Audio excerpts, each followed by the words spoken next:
Olá, meus amigos do canal Nutrição, Alimentos e CIA. Sejam bem-vindos mais uma vez aqui ao meu canal. Não se esqueçam de visitar aí o meu site, tá ok? nutriçãoalimentosia.com.br. Se inscreva no canal, divulgue os vídeos.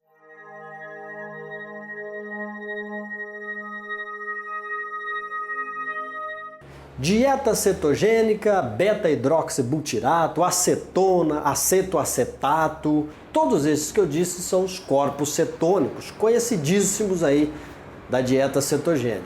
Eu já falei bastante sobre eles em alguns vídeos meus que se você procurar aí no canal você vai encontrar, mas hoje eu quero falar novamente sobre a dieta cetogênica, corpos cetônicos e todas essas coisas, porque nos comentários lá do YouTube, o Minhocamofobes, Minhocamofobes, é o apelido dele lá no YouTube, né? Pediu para eu comentar algo a respeito de um vídeo do Caio Botura, que ele falou sobre a dieta cetogênica. Ele não falou muito bem a respeito da dieta cetogênica, deixou uma certa confusão a respeito de gliconeogênese, e pediu para eu comentar em cima disso, porque pode ser que alguém entenda mal a postura dele concernente à dieta cetogênica e pense que é uma dieta prejudicial. Bom, aí eu fui assistir o vídeo e o que eu consegui extrair de lá foi o seguinte: na verdade ele não está contra a dieta, mas também não está totalmente favorável, ok? Bom, a primeira impressão e o primeiro obstáculo que eu consegui extrair de lá foi que ele disse que não indica a dieta cetogênica para 99% da população. E já vou falar rapidinho sobre isso, tá? Só que ao mesmo tempo, no final do vídeo, quando ele fala sobre Alzheimer, quando ele fala sobre câncer, aí sim ele já fala bem a respeito da dieta cetogênica. Bom, por que ele não indicaria a dieta cetogênica para 99% da população?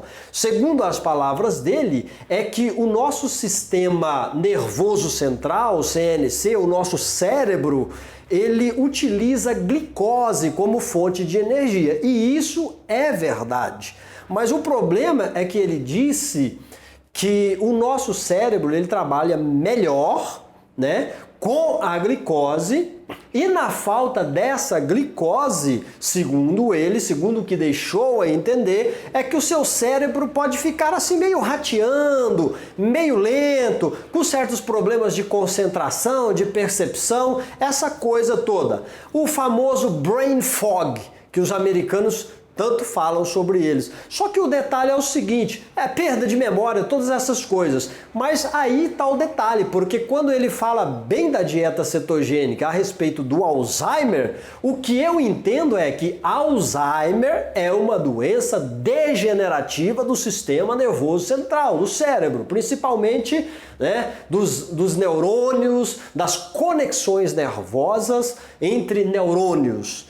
Então, se ela é uma dieta que se dá muito bem para, digamos que não deixar o Alzheimer se desenvolver e você ter uma recuperação boa, então você não vai ter problema de brain fog, essa coisa toda, percepção, problemas de memória, se você deixar os carboidratos de lado. Porque a questão inicial é que não indica a dieta cetogênica para 99% da população, porque o cérebro ama a glicose e ele pode ser assim atrapalhado, vamos dizer, se ele não utilizar a glicose como forma de energia principal, tá ok? E você pode ter alguns distúrbios mentais, digamos, por falta de glicose cerebral, mas isso não é verdade, porque ele mesmo disse que o cérebro, e é verdade, ele utiliza os corpos cetônicos como fonte geradora de energia para o próprio cérebro.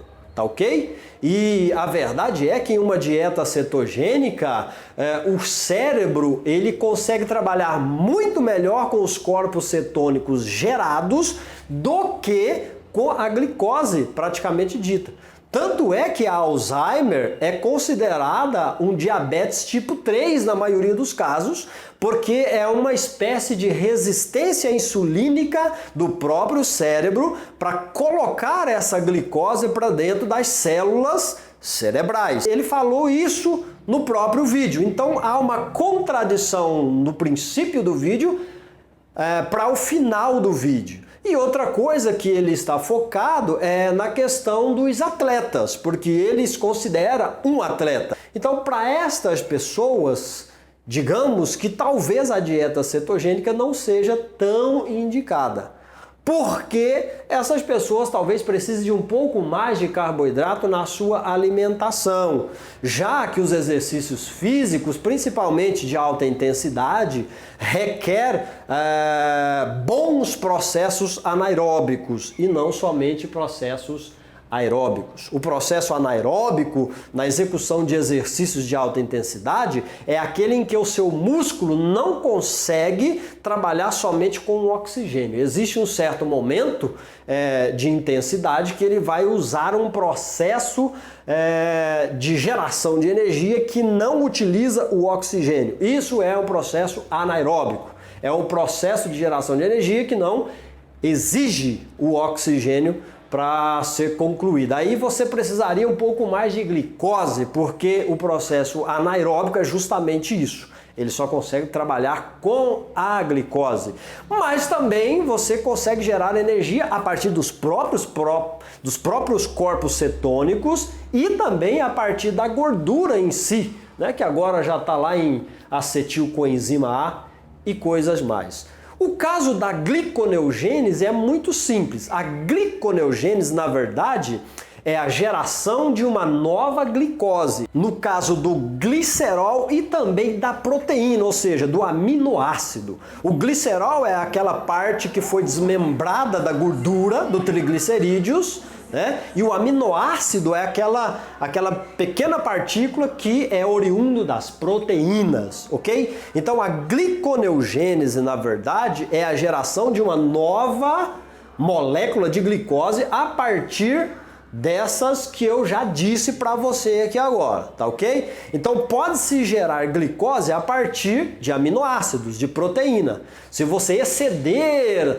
naquilo que o seu corpo usa em proteína, essa proteína poderá ser transformada em glicose a partir da gliconeogênese. Isso aí para alimentar as suas hemácias, para jogar um pouco para o cérebro e tudo mais. E o seu corpo também pode transformar o glicerol, oriundos dos triglicerídeos, também em glicose. Isso se chama gliconeogênese. Na verdade seria gliconeogênese.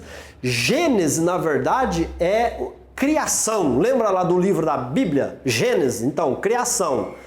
Criação de uma nova glicose, a partir aí desses dois substratos que eu acabei de dizer para você.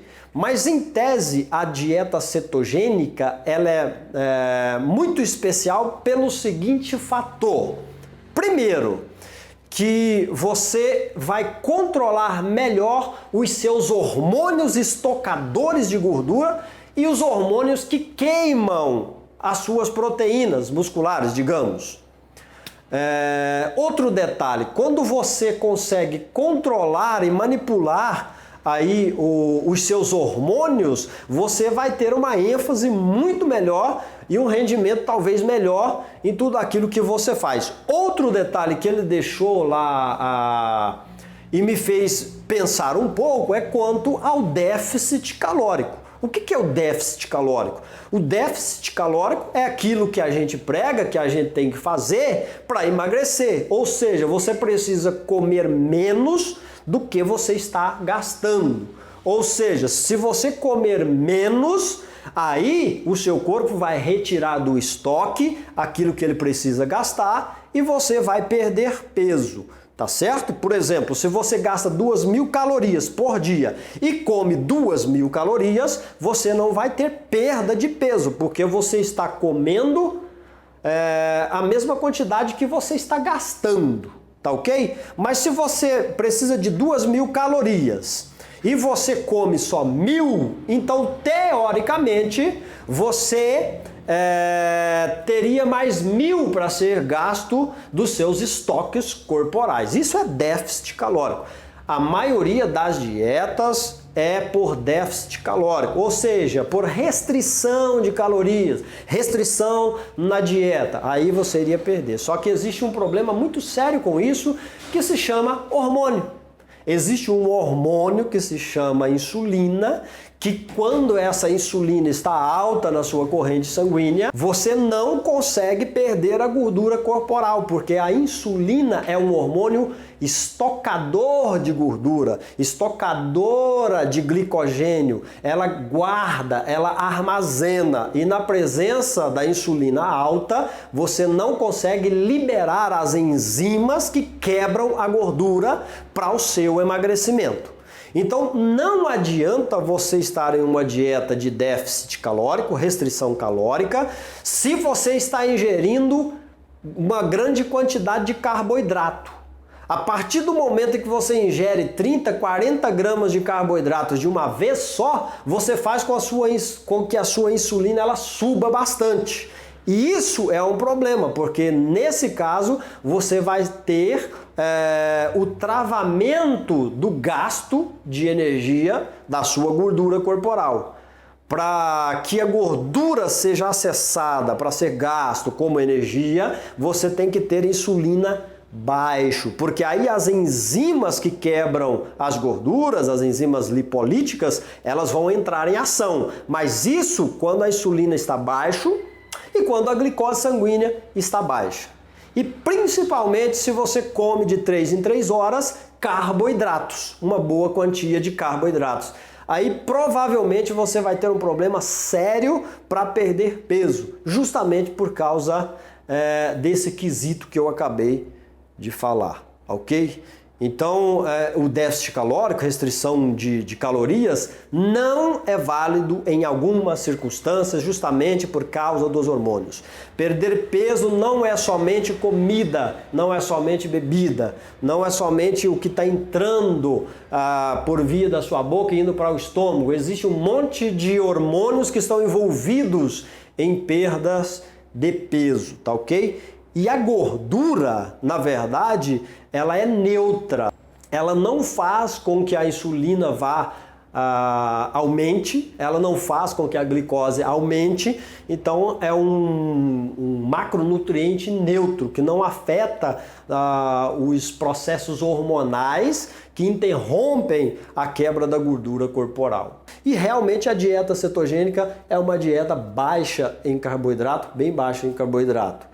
Para quem não consegue permanecer na cetogênica real, que é bem baixinha em carboidrato, poderia ir ficar aí numa dieta low carb, que você ingere um pouco mais de carboidrato. Lembrando também que a dieta cetogênica não é zero carboidrato, ok? Ela não é zero carboidrato. Você ingere o carboidrato dos legumes e das verduras. E alguns carboidratos que tem aí em algumas sementes, em algumas oleaginosas, tá ok? Então espero que vocês entendam um pouquinho mais sobre o assunto em cima do que eu falei aqui agora, ok? Um grande abraço para vocês e fui!